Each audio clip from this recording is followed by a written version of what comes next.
नज़र होनी चाहिए। कल कई सारे एफएमसीजी मेजर्स के मैनेजमेंट से रिएक्शंस भी आए हैं और ये खास रिएक्शंस एक बात तो क्लियरली बता रहे हैं, एक एक करके आपके इनफैक्ट सामने लेकर आते हैं। MD and CEO Godrej consumer Sudhir Sitapati, उनके हिसाब से क्लियरली कंपनियां रूरल डिस्ट्रीब्यूशन को मजबूत कर रही हैं और वॉल्यूम ग्रोथ जो बड़ा एक पैरामीटर भी होता है इन कंपनीज के लिए जब इनकी अर्निंग ग्रोथ ट्रैक की जाती है, वहां पर 10% के नीचे रहने की उम्मीद 2024 में रखी। यानी यहां से कहीं ना कहीं सर्च तो जरूर है, क्योंकि वॉल्यूम ग्रोथ जनरली अगर आप ट्रैक करें बड़ी कंपनियों की 2%, 3%, 4%, पर एक बड़ी फिगर भी वो बता रहे हैं। इसी तरह से इनफैक्ट हमारे पास दूसरे और रिएक्शंस भी हैं। इनफैक्ट डाबर के मोहित मल्होत्रा, उन्होंने भी ये क्लियरली कहा कि मार्जिन जो है 19-20% तक रहेंगे और साथ ही वॉल्यूम ग्रोथ का उन्होंने भी यहां जिक्र किया। अर्बन वॉल्यूम ग्रोथ तो दिख रही थी, अब तक कंसर्न जो थे वो रूरल वॉल्यूम ग्रोथ को लेकर रहे थे, तो वहां पर भी एक कमेंट है जिसको आपको वॉच करना होगा। और इनफैक्ट रिलायंस रिटेल का वहां तो हमारे सीईओ दामोदर माल से हमारी सहयोगी आस्था की खास बातचीत भी हुई है। एक बार आइए आपको सुनवाते हैं वो खास कॉन्वर्सेशन भी।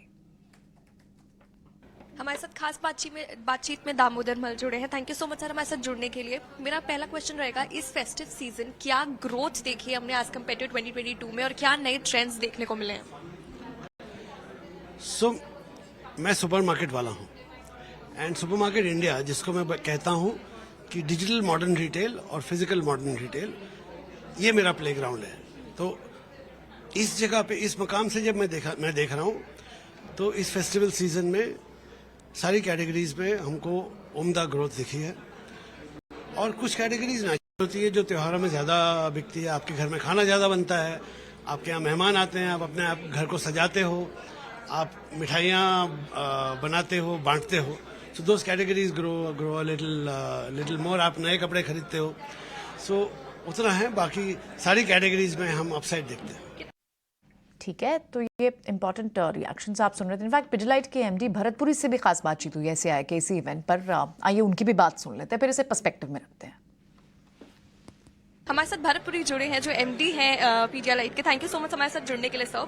हम काफी रिपोर्ट्स में देख रहे हैं कि इस बार फेस्टिव सीजन के बाद भी गल्ट काफी था और सेल्स स्लो डाउन थी। क्या वो सच है पीडियालाइट के इंडस्ट्रीज के मामले में भी?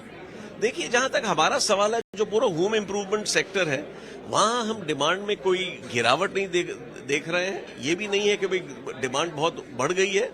नॉर्मल डिमांड कंडीशंस है जो कंटिन्यू कर रही हैं। तो क्या ग्रोथ रेट देखा है इस बार एज कम्पेयर टू 2022? देखिए, आप अभी 2 महीने ठहर जाइए, साइलेंट पीरियड है, फिर आपको हम ग्रोथ रेट बताएंगे। अगर अभी हम ग्रोथ रेट बताएंगे, ये कह सकते हैं कि ग्रोथ रेट्स हमारे मेंटेन हो रहे हैं। सर कुछ एस्टिमेट्स, कुछ परसेंटेज में आप तो डिस्कस कर सकते हैं। देखिए, हमारा अगर साइलेंट पीरियड है तो फिर हम गाइडेंसेस नहीं दे सकते। तो सर ये भी बताइए कि कौन से ऐसे सेक्टर में या कौन सी कमोडिटी में आप थोड़ा स्लो डाउन देख रहे हैं, या फिर आप कब तक बोल सकते हैं कि ये वापस ग्रो करेगा? देखिए, स्लो डाउन नहीं, जो नॉर्मल, जहां तक होम इम्प्रूवमेंट सेक्टर है, कंस्ट्रक्शन में काफी तेजी है, गवर्नमेंट की इंफ्रास्ट्रक्चर में स्पेंडिंग में तेजी है, कंज्यूमर कॉन्फिडेंस सही है, तो ओवरऑल वी आर काफी ऑप्टिमिस्टिक कि आगे जाके ये कंडीशन बढ़ेंगी ही। There is no reason for despondency. ये ईयर एंड है, अभी न्यू ईयर है, क्या एक्सपेक्टेशंस है इंडस्ट्री के लिए? कैसी ग्रोथ देखना चाहेंगे? कौन से सेक्टर में सबसे ज्यादा हम देखना चाहेंगे? कौन सी ग्रोथ? देखिए, जो होम इम्प्रूवमेंट सेक्टर है, वहां आपको ग्रोथ थोड़ी बेहतर दिखेगी, क्योंकि जहां तक कंज्यूमर है, रियल एस्टेट काफी स्ट्रांगली वापस आया है, गवर्नमेंट इंफ्रास्ट्रक्चर में स्पेंड कर रहे हैं, तो overall I think home improvement sector should be healthy. बिल्कुल आखिरी सवाल है, कंज्यूमर पैटर्न में चेंज आपने क्या देखा as compared to previous years? क्योंकि अभी लोग ज्यादा होम डेकोर की तरफ बढ़ रहे हैं, तो क्या ऐसा पैटर्न है नया, आपने कोई चीज देखी है जो ट्रेंडिंग चल रही है कंज्यूमर के लिए, आपने जो देखी? देखिए, ये बहुत जाहिर है कि कंज्यूमर जो कोविड के बाद का कंज्यूमर है, अब अपने घर पे बहुत ज्यादा ध्यान दे रहा है। तो घर को इम्प्रूव करने में, रेनोवेट करने में, उसका डेकोर बदलने। हमसे बात करते हुए नजर आए, लेकिन प्रियंका इसमें खास बात एक्चुअली डाबर ने बोली है।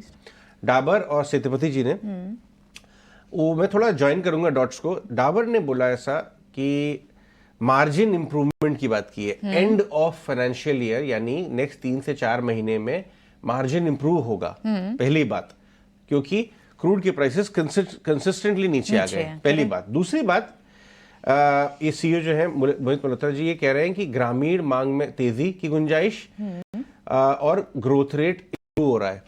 वॉल्यूम ग्रोथ में उनको अपवर्ड बायस नजर आ रहा है। Correct. ये कौन से कंज्यूमर मैनेजमेंट ने आपको लास्ट 6 महीने बाद बोली है? किसी ने नहीं बोली है। क्योंकि वॉल्यूम ग्रोथ इतना खराब रहा है। अगर अब कोई मैनेजमेंट आके कंज्यूमर का बोल रहा है साहब वॉल्यूम ग्रोथ मुझे इंप्रूव होती हुई नजर आ रही है और मार्जिन इंप्रूव होता हुआ नजर आ रहा है, ये बहुत बड़ी बात आई है। थिंक एक बार संजीव पुरी बोल चुके हैं कि शायद थोड़ी सी संजीव पुरी तो एक समय दूसरे तेजी में है, बट लार्जली संजीव पुरी का जो एफएमसीजी मैंने पहले ही बताया था आईटीसी का, वो अलग लेवल पे चल रहा है। आज उसी पे तो बातचीत होगी 11 बजे। correct. But generally Dabur, Marico, Rural dominated rural जो वाले नहीं कर रहे FMCG थे, है, तो correct. ये बहुत इंपॉर्टेंट पॉइंट है। हाँ, you're right, और absolutely. इस लाइट में आपको डाबर का स्टॉक डिस्कस करना जरूरी है, 1 साल का या 2 साल का चार्ट लेके आइए, आपको मैरिको को डिस्कस करना जरूरी है, इमामी को भी कर लीजिए। ये देखिए कल का ग्राफ है, 550 का भाव, चला ही नहीं ये स्टॉक। राइट। क्या इसमें कंफर्ट मिलेगा इस भाव? ये देखिए पूरी दुनिया 1 साल में कहां पहुंच गई, ये नेगेटिव रिटर्न पे बैठे हैं। तो वाकई अगर नेक्स्ट 6 महीने में मार्जिन इंप्रूवमेंट की गाइड कर रहे हैं, ये 550 पे क्या देखना चाहिए इस स्टॉक को, ये बताएंगी वैशाली। वैशाली ये जो पॉइंट प्रियंका और हम डिस्कस कर रहे थे, ये स्टॉक चला नहीं है, अब मैनेजमेंट थोड़ा सा पॉजिटिव लुकिंग गाइडेंस टाइप की बातचीत निकल आ रही है, ग्रीन शूट जिसे कहते हैं, इस भाव से रिस्क रिवॉर्ड ठीक लगता है? I would definitely think so because ये स्टॉक ने टेक्निकली कहा जाए तो एक डबल बॉटम ऑलरेडी बना चुका था अराउंड 500 लेवल्स एंड फिलहाल अभी 550 है, so ideal buying levels would be 535 537, but यहाँ से भी अगर हम देखें तो it is very likely because पूरा एफएमसीजी काउंटर चला ही नहीं है एंड जिस तरह से ये ट्रेंड बन रहा है I think it is ready for a target of 580 590 और उसके बाद 620 की तक जा सकता है। So I think it is a fair price at these levels. Accumulate करना चाहिए 535 के सपोर्ट के साथ। ओके ठीक है, तो वॉच तो करना होगा एफएमसीजी, और ये FMCG dominated rural dominated FMCG space को, तो इन्हें वॉच आउट जरूर करेंगे।